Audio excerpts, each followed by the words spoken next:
Anabel Hernández. Y María Idalia Gómez. En Aristegui Noticias.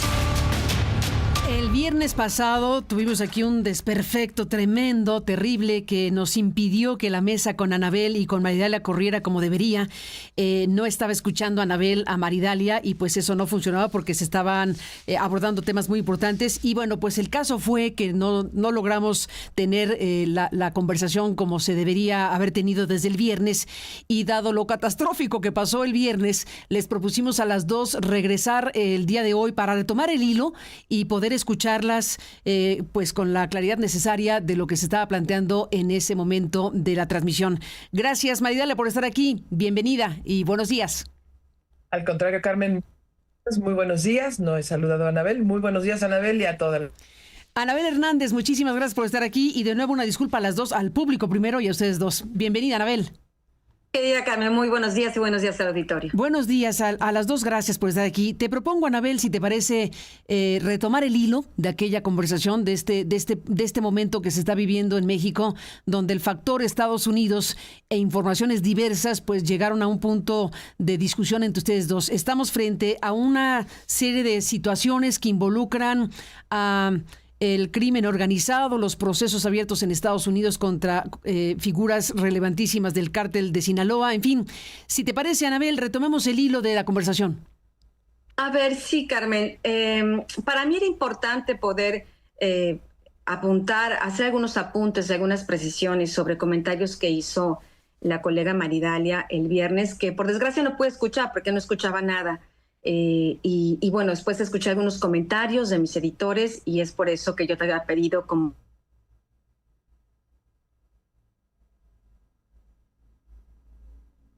este espacio para hecho de... Pero creo que tampoco está bien ahorita la señal. Sí, te escuchamos. Porque la mía se ve como muy cortada, pero bueno, continuaré si se me está escuchando.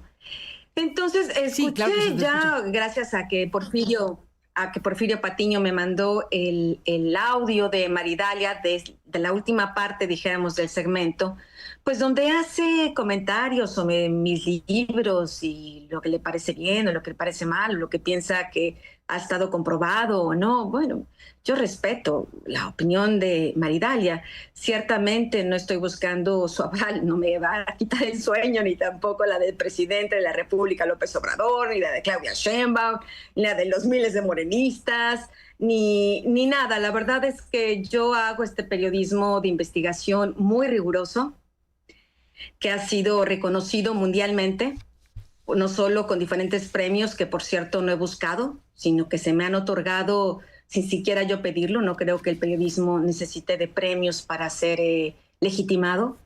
Y he sido llamada incluso por diferentes gobiernos de diferentes países del mundo para dar asesoría, no sobre lo que pienso, no sobre lo que creo, no sobre lo que especulo, intuyo o veo detrás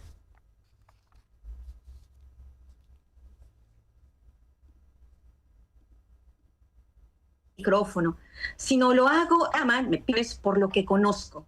Y lo que conozco y lo que he publicado en mis 10 libros de investigación, las investigaciones más álgidas sobre corrupción en México, como el tema de Vicente Fox y el tráfico de influencias de él, de su familia, de Marta Sagún, de sus hijos, como el tema de Tomás Yarrington y su involucramiento con el crimen organizado directamente con el cártel del Golfo, cuando él estaba recibiendo millones de dólares de sobornos que nadie lo mencionaba. Lo publiqué desde 2006, cuando publiqué el tema de Genaro García Luna desde 2008, 2010, cuando se fue a Miami en 2012 con el libro de México en llamas, ¿no? Cuando advertí que ese paso que estaba dando a Miami era el principio del fin, ¿no? Porque evidentemente ya las autoridades de Estados Unidos lo estaban investigando.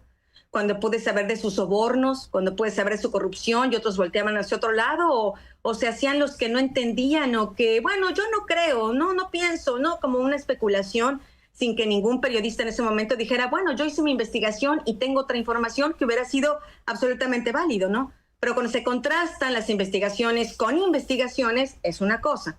Cuando se contrastan investigaciones serias, profundas y totalmente probadas como las mías con especulaciones o con lo que yo creo o lo que yo pienso, pues bueno, tendría que aclararse eso, ¿no? Con lo que se cree y se piensa y no con lo que se sabe, ¿no? Yo lo que quería aclarar a la audiencia es quien haya leído mis libros, realmente los 10 libros que he escrito, podrá ver que están hechos con un rigurosísimo método de investigación. Es por eso que el tiempo me ha dado la razón en todos estos casos que he señalado el capitán Crespo, del caso de Ayotzinapa, cómo el ejército estuvo directamente involucrado, la Policía Federal, la Policía Estatal, la Policía Municipal, desde las primeras horas de los ataques contra los estudiantes. La primera periodista que lo señaló y lo pude documentar, no solo a través de diferentes testimonios de los propios sobrevivientes, narcotraficantes, sino también de documentos que en ese momento estaban secretos por parte de la Fiscalía del Estado de Guerrero. Pude documentar también el rol que han tenido muchos morenistas con el crimen organizado, mucho involucramiento de quienes entonces no eran morenistas, pero ahora son morenistas, como Pedro Aces y muchos otros, ¿no? Con la delincuencia organizada. Y bueno, está el libro que ha sido polémico, del libro La Historia Secreta, que cualquiera que lo haya leído, cualquiera que haya leído mis libros, podrá ver que no es solo una fuente de información. El periodismo de investigación no es una sola fuente de información. Eso es una nota, ¿no? Tal vez una historia, una pequeña historia, ¿no? Cuando vas con una fuente oficial y él te dice la versión oficial y te quedas con solo la versión, diría yo, ¿no? Eso es casi convertirse en voceros del gobierno, ¿no? El periodismo de investigación requiere un largo tramo de trabajo, de esfuerzo, de años investigando, de cruce de datos, de hablar con funcionarios, exfuncionarios. Y sí, en mis investigaciones he entrevistado a muchos narcotraficantes, pero todos sus testimonios los he pasado primero por un filtro de confirmación que me ha tomado años, en lo que he arriesgado mi vida. He obtenido documentos de cortes federales, de la propia PGR.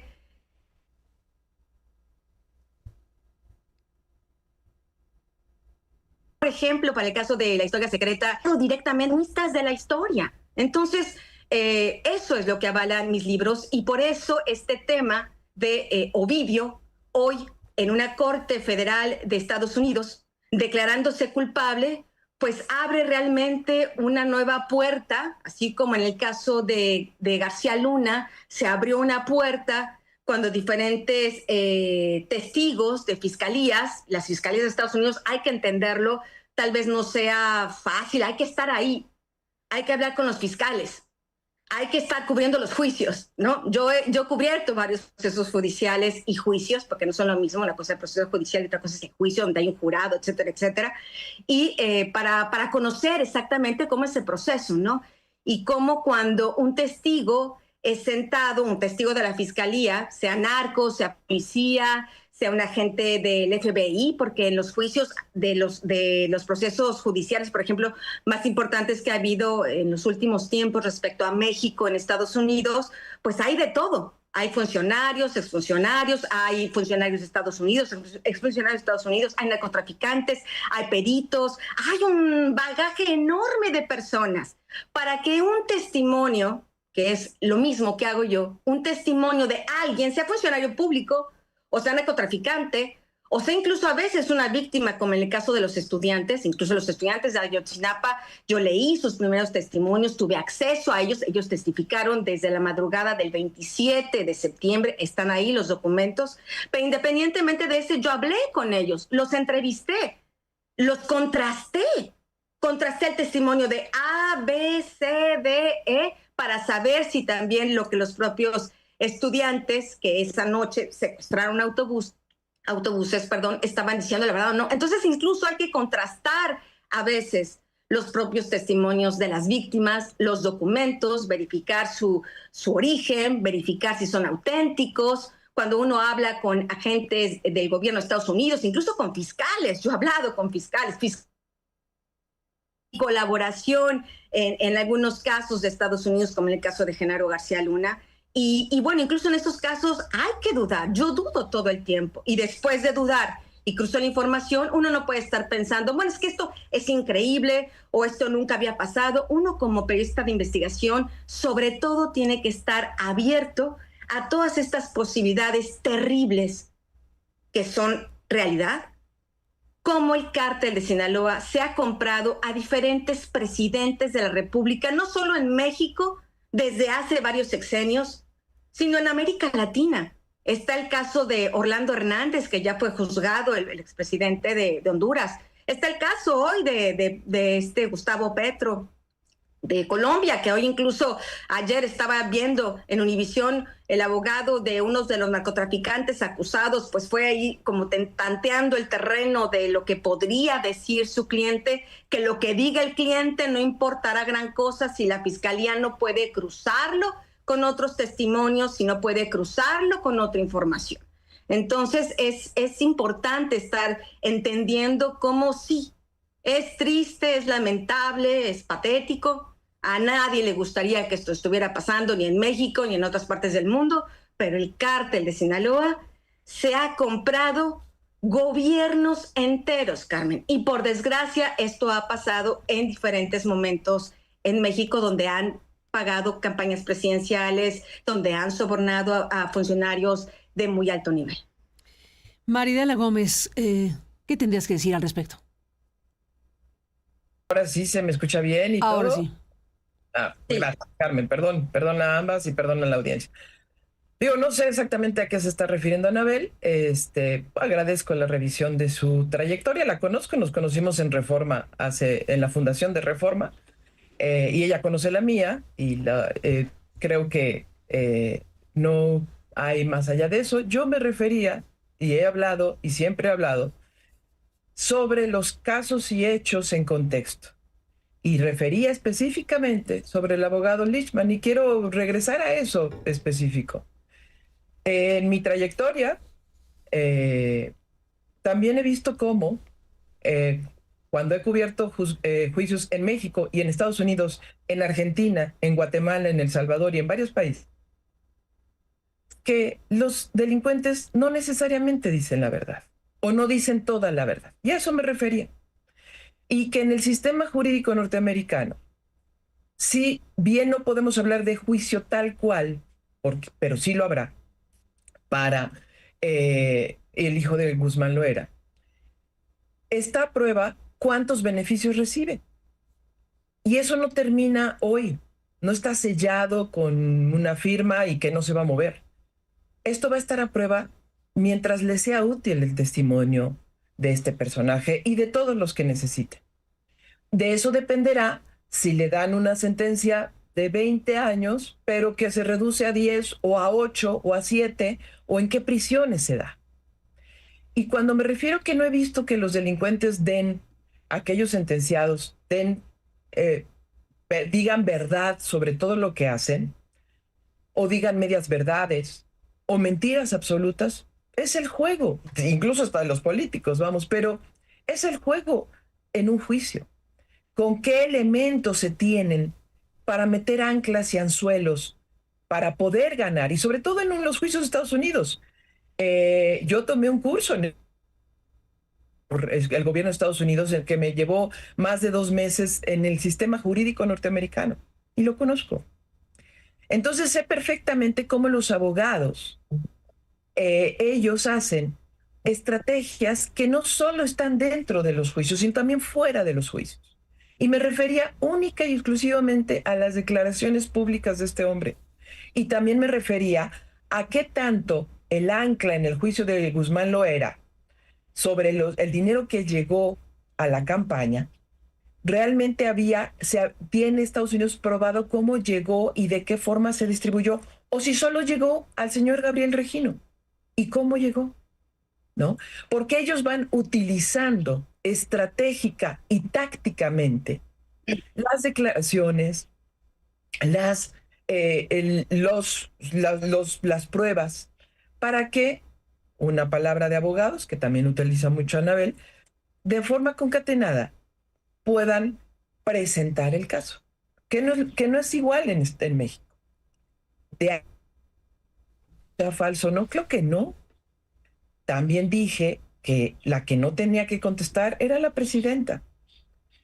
quien tiene que contestar y quien tiene la responsabilidad de que no hubiera ocurrido absolutamente nada, ni de este caso, ni contra toda la familia de Ismael Zambada García, ni de Joaquín Guzmán Loera, ni del cártel Jalisco Nueva Generación, ni de los políticos corruptos que los hay. Es culpa de los fiscales. Culpa de ellos y hay que marcarlos. Si de ellos señalan una responsabilidad del gobierno, de la autoridad del Ejecutivo, pues quien está cometiendo el delito es el fiscal y que tendría que ir contra el Ejecutivo. Y está bien, eso es un país de derecho. Lo que yo he hecho hoy, lo seguiré haciendo, con tu permiso, Carmen, porque yo disfruto mucho las mesas y estar en tu programa, es poner en contexto, poner en dimensión las cosas.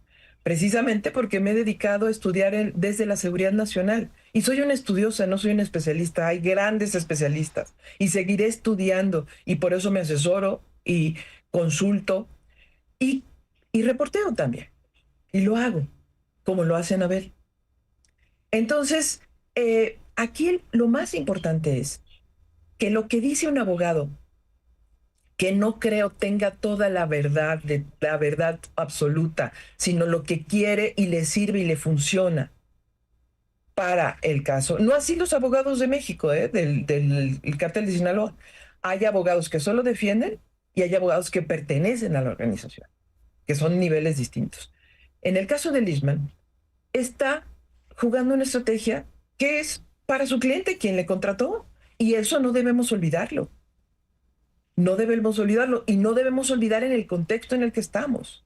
En un contexto caótico, generado, un caos controlado, sin lugar a dudas, en donde estamos como país recibiendo.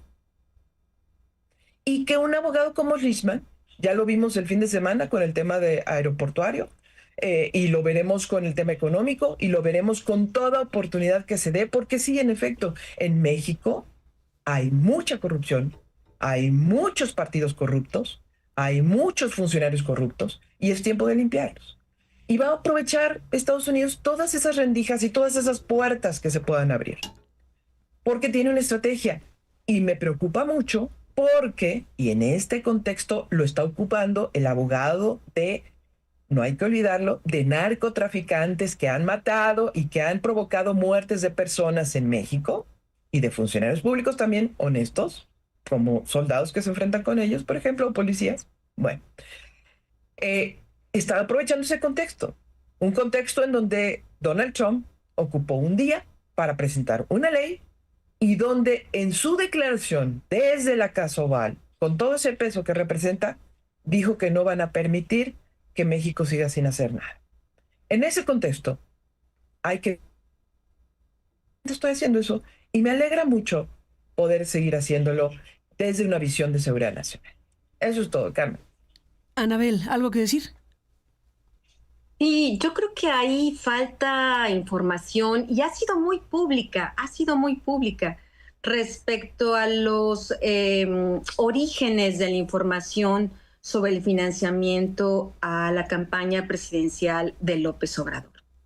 No es solo el tema del rey Zambada y sus señalamientos sobre el dinero que entregó a Gabriel Regino. Y es importante porque que la sociedad lo recuerde, pues, ¿no? O sea, es importante que la sociedad no lo pierda de contexto, porque cuando minimizamos las cosas es ahí cuando pareciera que querer o sin querer queriendo o sin querer, ¿no? Se termina como siendo partícipe de una posición oficial que no alimenta la información, que no deja ver, que no deja abrir, que no deja que se exponga la información que ya está ahí puesta sobre la mesa.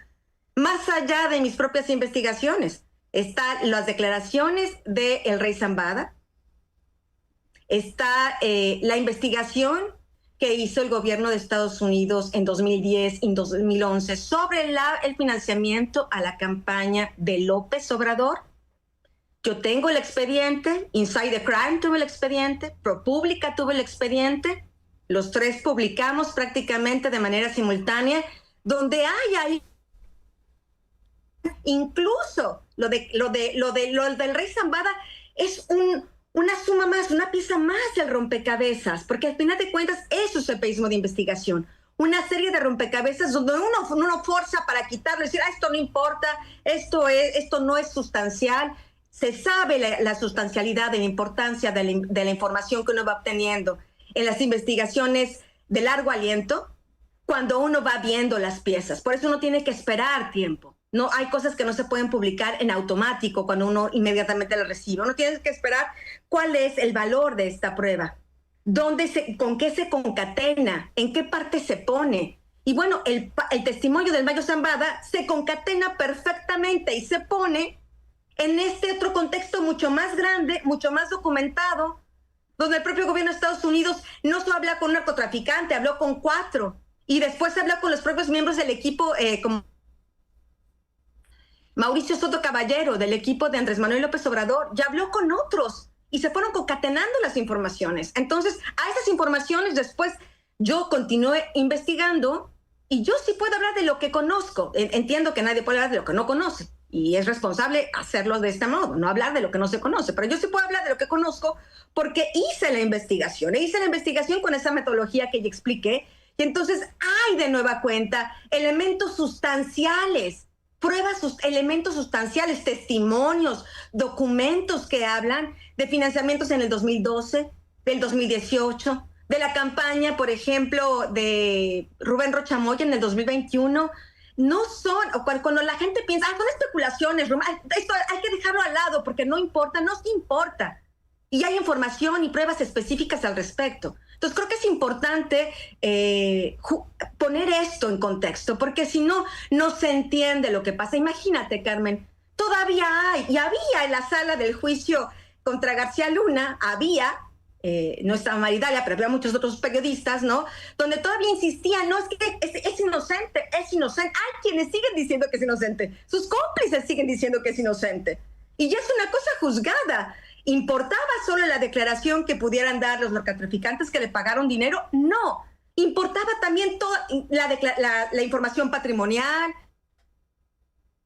de otros incluso miembros de la propia Policía Federal que les constaban hechos. Entonces es importante poner en el contexto las cosas, porque si no, cuando vienen las sorpresas, imagínate la gente que todavía se sigue sorprendida, García Luna estaba involucrado en narcotráfico. Bueno, había todos los elementos sobre la mesa desde 2010, ¿no? Entonces es importante poder hablar de esto, no especulando. Aquí no se trata de especular, aquí no se trata de Tin Marín, no, se trata de información específica y concreta. Entramos en la recta final. Maridalia, ¿querrías cerrar con algo? Sí. No sé, yo no minimizo nada si es que a eso se refiere Anabel. Trato de traducir lo que está tratando de decir. No he utilizado ningún calificativo. Trato de no hacerlo. Como lo dije antes, lo diré ahora y lo diré siempre. Respetaré siempre el trabajo de cada uno de mis compañeros y compañeras, porque sé que es poner la vida en riesgo. Yo lo he tenido. Solo que no utilizo por diversas maneras decirlo. Conozco bien estos temas desde que se fue el atentado contra Amado Carrillo Fuentes en 1993. Desde entonces lo sigo. Y sí, hago periodismo de investigación. No sé si habría que aclararlo, pero lo aclaro. No entiendo muy bien todo esto, pero lo que sí me gustaría decir es que contextualizar no es minimizar. Contextualizar ampliamente para no reducirlo a meros policías y ladrones no es minimizar. Y que habrá momentos en que con todos esos elementos pueda sentenciarse. Bienvenida sea la sentencia de Genaro García Luna. Yo lo he dicho muchas veces y sé cómo traicionó a muchas personas, y lo seguí y lo publiqué. Y sí, he hecho demasiadas publicaciones en todos estos años. Me parece que en mi vida profesional he sido respetuosa y por tanto eso espero se mantenga y que no se personalice. Aquí lo importante es explicar. Se necesita que eso es lo que trato yo de hacer y de informarme y de reportear y de buscar las mejores fuentes, no solo hoy, sino desde hace mucho tiempo. Y cierro con algo, Carmen, Anabel, lo cual agradezco mucho a la audiencia, que son tiempos, insisto, para mí, en que debemos todavía tener mucho más cuidado en cada una de las cosas que aparecen y surgen, porque pueden ser fuegos fatuos o pueden ser realidades aplastantes en donde se está jugando la estabilidad del país, en función de todos los poderes y todas las fuerzas que se están moviendo en todos los niveles y de todos los intereses.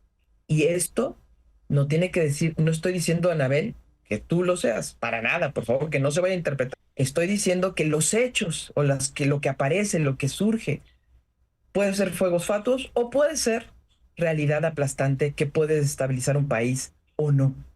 Aquí estamos en un mundo en guerra, estamos en una visión de los países dominantes de guerra y están dispuestos a muchas condiciones. Esto no quita que México tiene la obligación, más que nunca, que la tuvieron todos, pero no lo hicieron, más que nunca, de limpiar la política y asumir la delincuencia que ha llegado a los estados, municipios y a la federación en diferentes niveles y formas y rostros. Y que hemos ido platicando de ellos. Ya mencionó al gobernador Rocha. Yo estoy total y absolutamente de acuerdo. Existen pruebas contundentes contra él.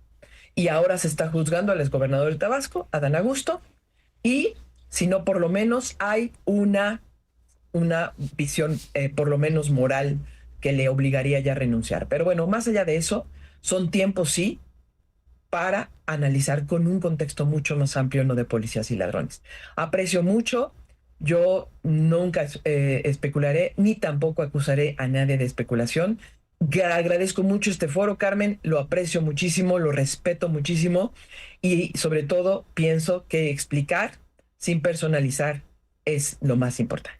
Muchas gracias, Carmen. A ti, Maridalia, por estar aquí, gracias. Bueno, hay dos intervenciones de cada quien, ya estaba pareja la cosa, pero por lo que dijo Maridalia, Anabel, ¿con qué cerrarías? ¿Qué comentario dejarías aquí? Bueno, Carmen,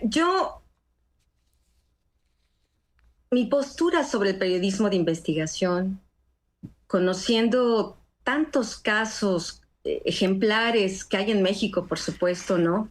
El equipo de Mexicanos Unidos contra la Corrupción hacen realmente trabajos muy, muy poderosos, ¿no? Lo que ustedes han hecho con el caso de Televisa Leaks, con todas las consecuencias que esto está teniendo, son trabajos que se arriesgan, son trabajos que no se están esperando a que venga un juez, una versión oficial, y ya ha pasado el tema, a ver qué resulta, ¿no? A ver si fue culpa. ¿Qué había dentro del caso, no?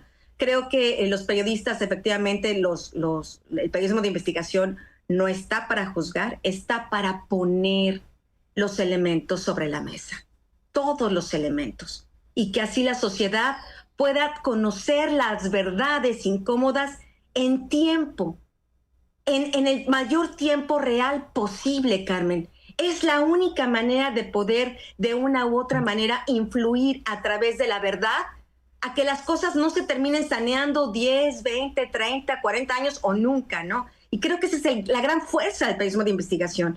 Y para hacer este periodismo de investigación se requiere compromiso, se requiere valor, se requiere riesgo, se requiere romper paradigmas, se requiere no estar esperando a las versiones oficiales. En el caso, por ejemplo, de Genaro García Luna, dijéramos, había una verdad que no era judicial, no era jurídica, era una verdad periodística, publicada en el 2010, de lo que él era y de lo que él hacía.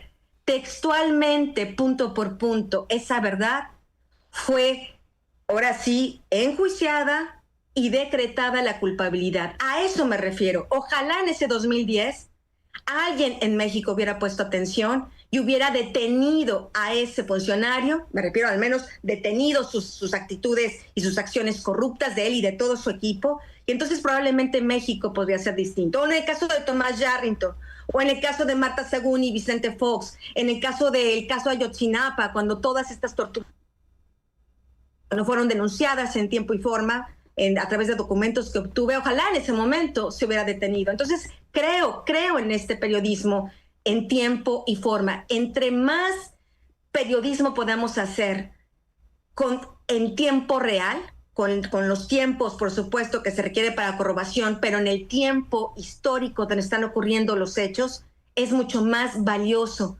para la población. Yo creo firmemente en esto y es el periodismo que hago y que seguiré haciendo.